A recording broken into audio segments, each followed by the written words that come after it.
দিনটা সেদিন এভাবেই শুরু হয়েছিল। প্রত্যেকটা দিন তো সবার আর ভালো হয় না, খারাপ ভালো মিশিয়েই জীবন। তো যাই হোক, একটা ভাইয়ের সেদিন পা ভেঙে গিয়েছিল, ওর সাথে যাচ্ছিলাম পিজি। প্রত্যেকটা বছর পুজোর সময় কিছু না কিছু হচ্ছে ওর সাথে, কী যে হচ্ছে।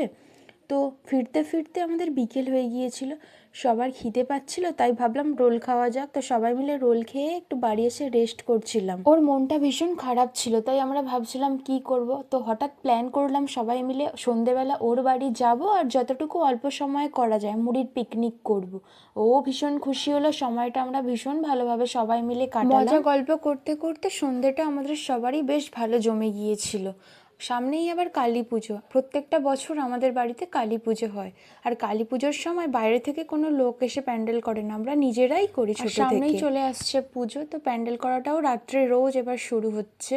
তো এটা একটা ভীষণ এক্সাইটমেন্টের কাজ করে প্রত্যেকটা বছর, নিজের হাতে কিছু করার ব্যাপারটাই একটা আলাদা। আবার নিজের বাড়ির পুজো, তো সবাই মজা করে কাজ করি মিলেমিশে। আর এখানে এই তো বাড়িতে আমাদের লাইটও জ্বলে গেছে পুজো উপলক্ষে। এই শিউলি ফুলের একটা আলাদাই সৌন্দর্য। তো প্রত্যেকটা বছর সরস্বতী পুজো ও কালী পুজোর জন্য ওয়েট করি, কারণ এই দুটো পুজো আমাদের নিজেদের বাড়িতে হয়। তো এখানে সবাই প্যান্ডেল করতে করতে টায়ার্ড, আমাকে দিয়ে রাত 12টার সময় চা বানালো। তো তোমাদের ভিডিওটা কেমন লাগলো আমাকে জানিও, আর ভালো লাগলে সাবস্ক্রাইব করো। টাটা।